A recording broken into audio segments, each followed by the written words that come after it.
Hello and welcome to another edition of the Pigskin Preview. Alongside the head coach of the Western Illinois football team, Bob Nielsen, I'm Andrew Bacon.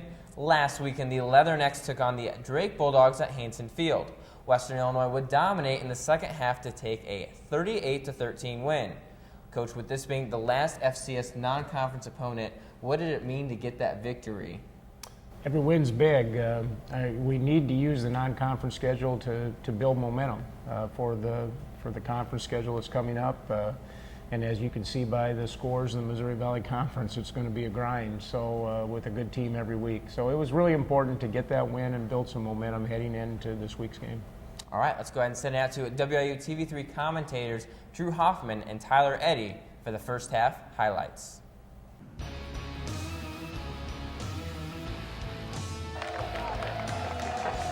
Leatherneck football underway. That kick is going to get back to Lance Lenore Jr. He's going to have to dive on it. He loses it. And it is Drake football. It's going to be Rice out there with his offense. He's got movement in the backfield. And it'll be a handoff to start off the game. 2nd and 9. Drake looking to pass, and he's going to get smothered by Gino Durley Jr. They lost about 5 or 10 yards. 3rd and long. It's going to be a fake handoff. And what an amazing grab. But it will not be enough to get that first down. The kick is up. And it goes off the pole. It's no good. So despite the rough start for Western, they definitely caught a break there. Baker moving out to the slot. Norvell. Bubble screen to the outside to Baker. He's got some guys in front of him. He's going to try to break a couple. And that'll be an easy first down for the Leathernecks. It'll be 2nd and 8 for Western.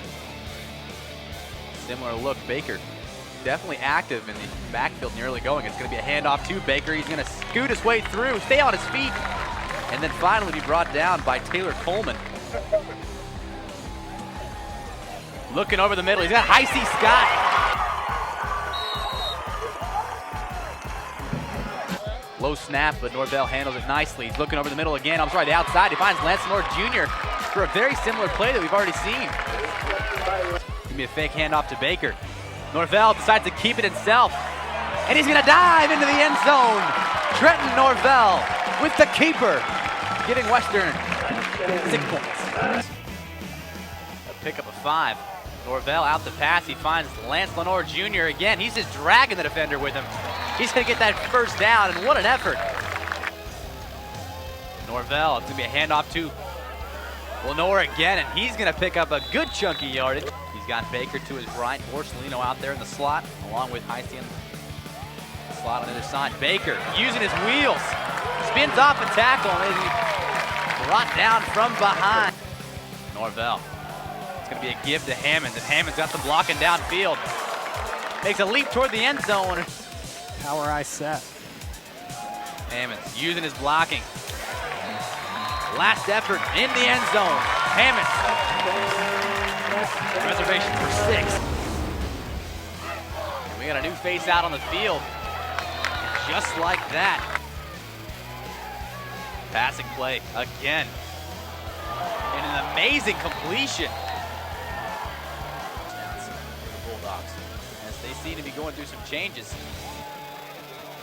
Tebow, back to pass. Looking across the middle.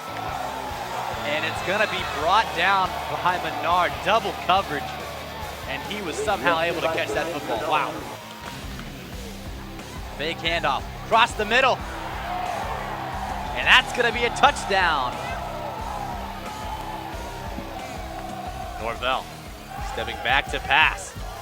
Looking across the middle, and he's picked off again. In the shotgun, he's got James behind him. He's looking to throw now. Out over the sideline. And we're going to have a flag on the play on McDaniel. Pass interference, defense number 22, 15-yard penalty, first down. And a first down. They got 26 seconds left on the game clock. Rice back to pass across the middle.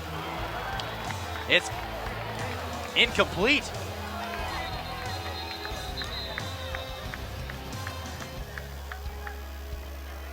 ruling on the field as a completed catch for a first down. The previous play is under review. After review, the receiver did not complete the process of the catch. It's an incomplete pass. Rice in the shotgun, stepping back to pass, small pocket, across the middle of the field. And it's almost picked off by Kevin Kinsel. 3 interceptions last year for Kinsel. Rice, short pass to the outside, James. Tackled out of bounds by Martinez Davis with 3.7 seconds left.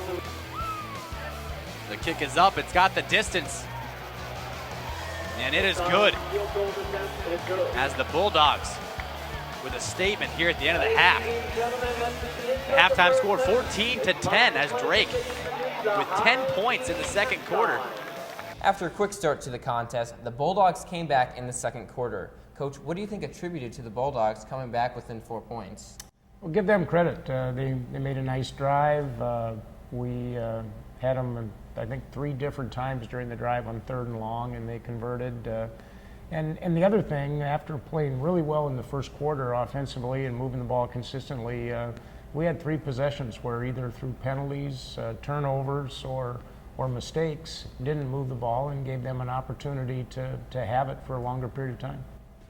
All right, stay tuned. We'll be back after this. You're watching the Pigskin Preview, the home for fighting leatherneck football. Is your body holding you back? Where do you think you're going? I want to go running. Not with that knee, you're not. Your bones and joints can say no at any age. Let's not pick her up. What do you say? Yet a lot of people in pain fight back. Use your head. Save your back. My bride, my rules. And regain their lives. You gotta be kidding me. Fight for your mobility. Visit anationinmotion.org. A message from the American Academy of Orthopedic Surgeons. I'll take it from here. If you're a man over 50, you're in a group most likely to develop skin cancer, including melanoma. That's why your best shot is to check for a spot. Follow through and check your skin. Go to spotskincancer.org to find out how. Welcome back to the Pigskin Preview. Coach, with a 14-10 lead, what did you say to the team?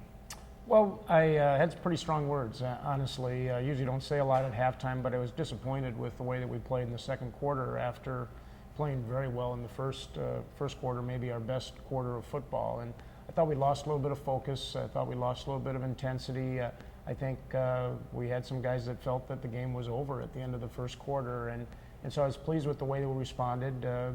Told them that the third quarter was going to be an opportunity for us to show some character as a football team, and I think the character we showed was the team that we're capable of being. All right, let's go ahead and check out the second half highlights. Handoff, he gets past that first blitzing defense. And Baker picks up a good amount of yardage. As he's just in front of that first down marker. Drive. And it will be more. He's got blocking, and that's going to be plenty for him to get up in the end zone.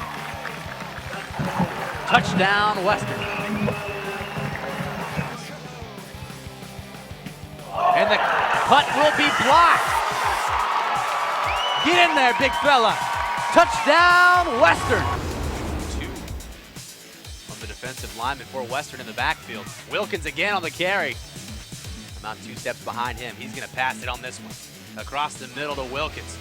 Spinning off the first tackle. As Kinsel got fooled, but he stuck with the play and was able to drag him back. But Wilkins got enough for the first down. Western now to a commanding lead.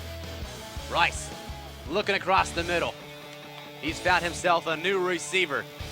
It's going to be Nico Graff. It's 2nd and 10. Handoff to Wilkins. Holtzlaw got a piece of him in the backfield, and Harley also with a piece, but not enough. And Spearman again with the tackle. 3rd and 4, looking for a big stop. It's a pitch to the outside. And Wilkins again will pick up a first down, and he does it right in front of the Drake fan base that made the trip down from Des Moines. Rice back to pass across the middle to a wide open Denning. Snell. Snell in motion. He's rolling out to his left. He's looking for Snell. He's got Snell wide open. That'll be 6 for the Bulldogs. Beautifully designed play. Pass interference, offense, number 3. 15-yard penalty, second down. So huge circumstances have changed now. That pass intended for Snell, nicely defended by Venegoni. They need a big play. It's a bubble screen to the outside.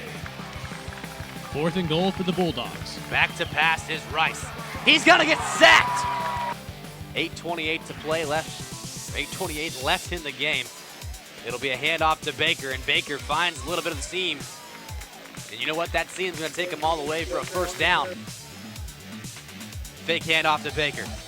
Norvell looking deep downfield. He's got a wide open receiver. Morellis, 10-5, touchdown Western. That's just too easy. The Leathernecks would go on to win 38-13. Let's look at the box score. WAU, as I said, would win 38-13. Trent Norvell threw 15 for 22 with 2 interceptions and a rushing touchdown. J.C. Baker on 20 carries had 130 yards, and then coach, the entire defense had 7 sacks combined. Andy Rice, 19 of 42, 153 yards. Conley Wilkins, 16 carries for 66 yards.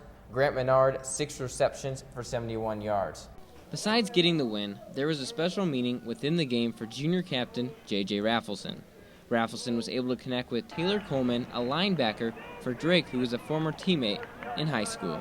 Yeah, it was great. You know, when we were in high school, he played next to me. He played like right inside linebacker, and I was the middle linebacker. Then when I left, he became the middle linebacker. So when I went back to see him play in high school, when I was in college, and it was good to see him doing well and good to see him playing some linebacker and starting at Drake University. So we see each other over breaks and everything, which is really good. We live together, hang out when we get home. But it was great to play against him, even though we're both on the defensive side of the ball. It was a privilege to play against him and be able to talk to him after the game and hear his side of the story and how things are going over there. And I truly wish him the best of luck, and he's going to be one really good player, and he's still got another 3 years underneath his belt. So it's always a blessing to say that we get to play at this level and compete, and it's real fun.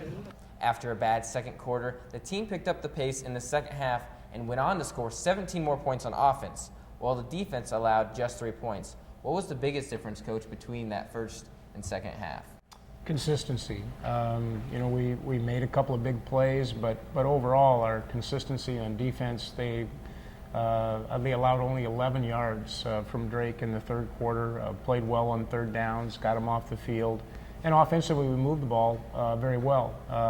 And that's what it's going to take. It's going to take a consistent high level of play for us to win football games against the opponents that we have remaining on our schedule. And I know in the red zone, the Leathernecks defense stepped up quite a bit, as on a fourth down, there was a sack. I believe it's Eddie Holtzschlag who had that sack. Talk a little bit about how the defense stepped up with that 7 sacks. Well, the defense, not only sacking the quarterback 7 times, I think we ended up with 11 or 12 plays for loss. The one thing they didn't do was force turnovers, and that's been a forte of ours the last couple of years, and something that we've got to do better. But I was pleased with what our defense did in the third quarter and getting the game back on track and getting it going in the direction where it should have been going the whole time. And then moving to the special teams side of the ball, Coach, I know last year there were some struggles. That special teams has really seemed to improve this season. Talk about what's kind of been that difference maker. Well, with the exception of kickoff return, which has been a struggle for us the last 2 weeks, our special team units have played very well. We've done a good job of controlling field position through the kicking game, both with our coverage units and our kickers and punters. Then yesterday, or on Saturday rather, we made a big play. The block punt, a big play in football, special team score, and we need those units to continue to perform and make those kinds of plays for us. And then also, Coach, something new to the game, there was replay made available for the referees. Talk about what are your thoughts on the FCS level getting replay?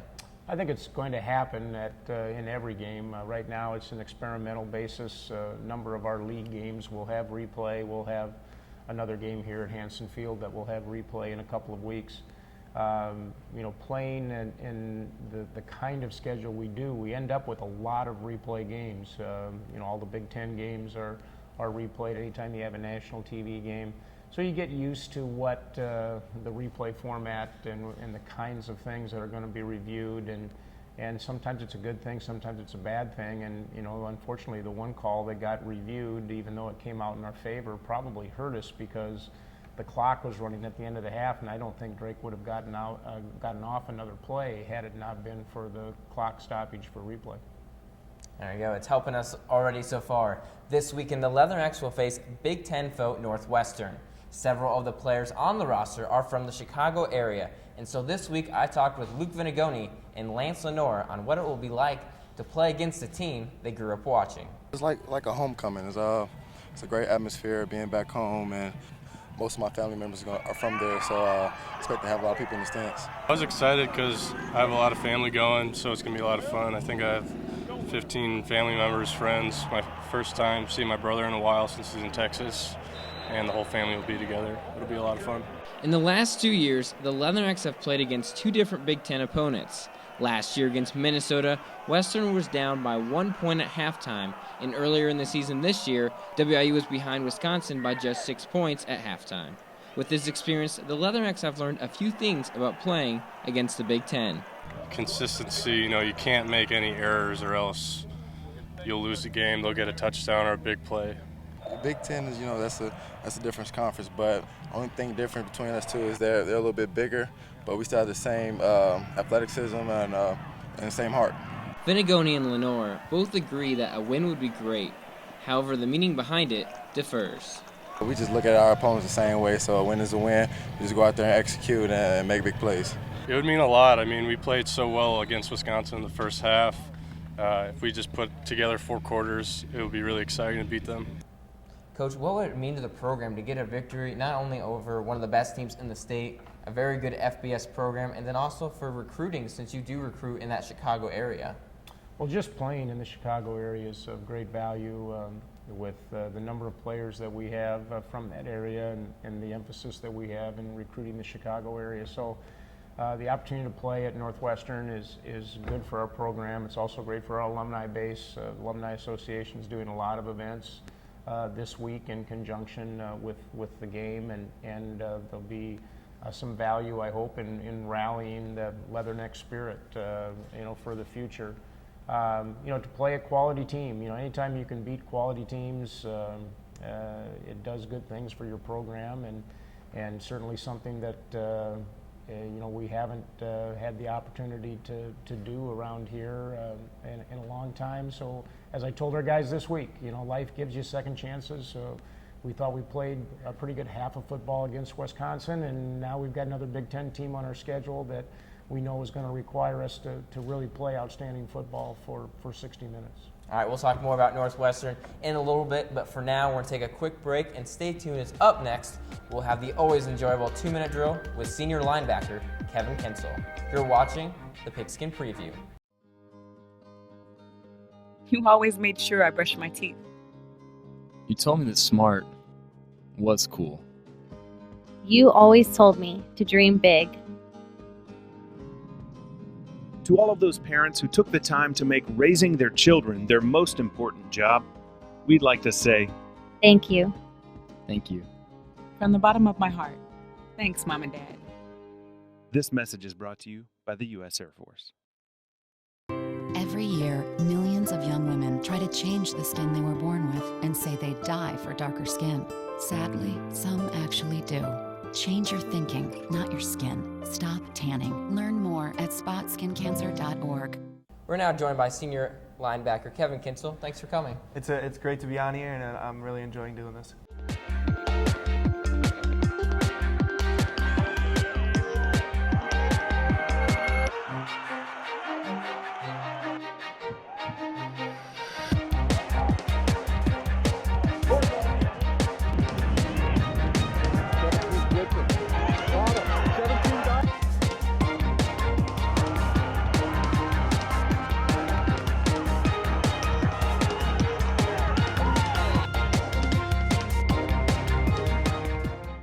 Now, for those new to the show, each week we here at the Pigskin Preview try and ask as many questions as possible to our guests, and you probably guessed it, in 2 minutes. And so, Kevin, with that, are you ready?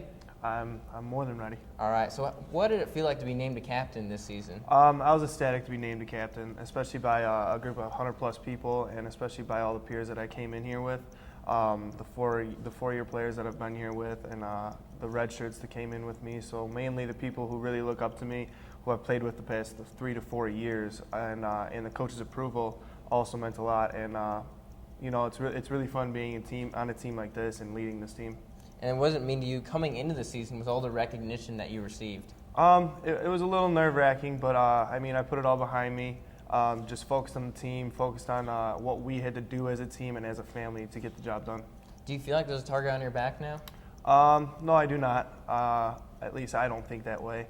I don't know how the conference thinks, but I try not to think about that week to week and just try to focus on our opponent. What's it like knowing that you get to play a team this weekend against Northwestern that you grew up watching? It's actually really great. We talked in a phone conference the other day to ESPN, and I mean, it's great. This is the first time I'm playing back in Chicago in 4 years since my high school days. So there's gonna be a lot of family, a lot of friends, a lot of people on the team who are from the Chicago area as well. Are gonna have a lot of fun playing this game, and especially a very talented group like Northwestern. It's gonna be a lot of fun playing them. Do you have any kind of touchdown dance if you're able to get a defensive touchdown to do for your family and friends? No, we on the defensive side we try to keep the celebrating to a minimum. I know the emotion takes over, but we've been trying to cut back on that on defense and kind of act like you've been there and that you're gonna be back. And then, what is it like to have a defense led with so many seniors and upperclassmen? It's a lot of fun. I mean, overall, it's a lot of fun, a lot of experience, and especially in a defense like this, you hear a lot of defensive players talking. It takes a lot of experience to learn this defense, and since it's our third year, I think you're going to see us do some special things. So it's mainly a lot of fun and some great coaches doing it. Oh, that looks like that's all the time we have this week on 2-Minute Drill. Thank you, Kevin Kinsel, for joining us. Thank you for having me. Stay tuned. As up next, Coach Nielsen and I will take a look at the Missouri Valley Conference and preview the upcoming game against Northwestern. You're watching the Pigskin Preview.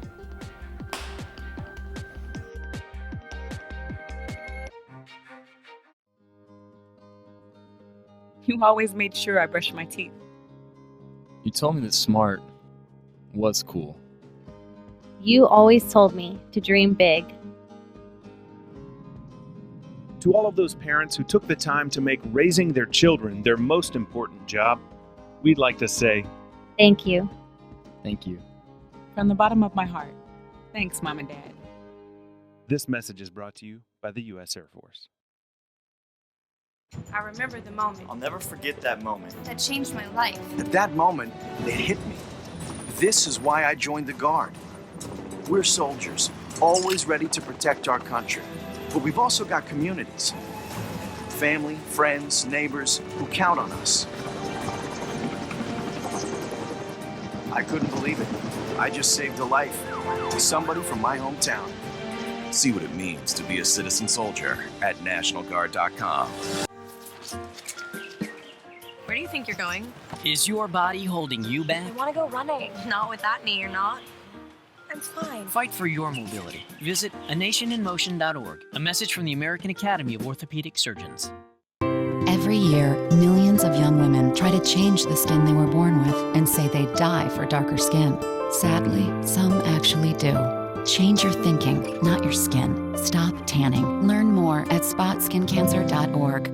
Welcome back to the Pigskin Preview. Let's now take a look at how the other teams in the Missouri Valley did this past weekend. As I said, Western beat Drake 38-13. Southern Illinois whooped Southeastern Missouri State 50-23, starting to become a rivalry between those two teams as they played last year as well. South Dakota fell to Montana in a close matchup, 28-20. For those of you who don't know, Montana is a very good team, top 25 every year in the FCS. North Dakota State stayed true to the line as they would shut out the University of the Incarnate Word 58-0. The line was, I believe, 55-0. Northern Iowa kept it close with Hawaii, but couldn't pull off that FBS upset over Hawaii. Hawaii would get the win 27-24. Indiana State did upset Ball State 27-20. I joked with Coach last week about if they beat Ball State, they could be better than Iowa. They might be better than the Hawkeyes. Missouri State dominated North Dakota 38-0, which put them the last team not making top 25. I believe they had over 20 votes. South Dakota State ran past Southern Utah 26-6. Youngstown State rolled past Butler 44-13, and then Illinois State beat Eastern Illinois 34-15 a week after Southern did a similar scoreline against Eastern. Looking at the standings, 3 teams remain undefeated. North Dakota State and Southern Illinois at 3-0, Illinois State at 2-0, Western Illinois, Indiana State, Missouri State, Youngstown State, and South Dakota State all at 2-1, South Dakota 1-2, and then Northern Iowa winless with an 0-2 mark. Taking a look at the games this weekend, Southern Illinois will travel to Purdue.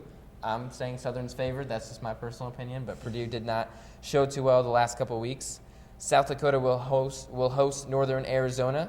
North Dakota State also hosting Montana, a top 25 matchup, pretty good one to watch there. Home opener for Northern Iowa this weekend as they play Northern Colorado. Missouri State will travel south to Central Arkansas. South Dakota State faces off against Division III opponent University of Wisconsin Oshkosh. Youngstown State staying home to play St. Francis in Pennsylvania. Illinois State staying home for their final bye week of the season already, as their first week they had a bye week, and then Indiana State will also have a bye week after upsetting Ball State. This weekend, the Leathernecks will play against the Northwestern Wildcats. The Wildcats are winless after 2 losses to California and Northern Illinois. Both contests were close, with Northwestern losing 31-24 to California. The next week, Northwestern and Northern Illinois played in the battle for who is Chicago's team, with the Huskies taking a 23-15 victory and taking out an ad in the Chicago Tribune. As you can see, pretty good stuff there, Coach, with showing off they want to play U of I and show they're the best team in Illinois. This past weekend, Northwestern, though, had a bye week. The Wildcats in the first 2 games have struggled offensively, starting games with just 1 touchdown in the first half, and no running back or quarterback has ran for more than 60 yards in a game thus far. What else can you tell us about this team, Coach, on the offensive side? Well, very experienced offensive line. I think they return all 5 starters. Experienced quarterback. They played 2 quarterbacks last year, and the quarterback that they're playing this year was one of the 2 that they played. They want to throw the football, and then they will be somewhat balanced in their attack, but they're really led by their quarterback and their perimeter game, and their quarterback has thrown for about a 60% completion rate. So they're a team that forces you to defend the field, and over the last 2 weeks we've been exposed a little bit in some of our pass defense, and so from a standpoint of challenges this week, that will be the big one. And then moving over to the defensive side, Northwestern has only allowed 2 rushing touchdowns on just 3.3 yards per carry. Talk about that defense. They're very talented, very physical, big up front. Actually, they're bigger in the defensive front than Wisconsin was, and probably the strength of their football team is in their experience on the defensive side, and they play exceptionally hard. I think Pat Fitzgerald, their coach, and their coaching staff, they really do a tremendous job of maximizing their players by putting them in the right places and getting them to play really hard. So for us to move the ball consistently is something that we've got to find a way to be able to do, and it's going to be a challenge. And talk about Ryan Field. It's a little bit different than some of the other stadiums we may play in this season. Talk about how that's affected practicing and going into that game. We're playing on natural grass, and it's amazing now with the new turf. You don't have many natural grass surfaces anymore. Unfortunately, we have a great natural grass practice areas here that were developed when the Rams were using Western Illinois as their training camp, and we've been able to utilize those fields this week to ensure that our guys understand the differences in footing and the things that you have to do on natural grass. All right, the game will be this Saturday at 11 a.m. on Ryan Field in Evanston, Illinois. If you can't make the game will be live on ESPN News. That's all the time we have for you this week on the Pigskin Preview. For Coach Nielsen, I'm Andrew Bacon. Thanks for watching.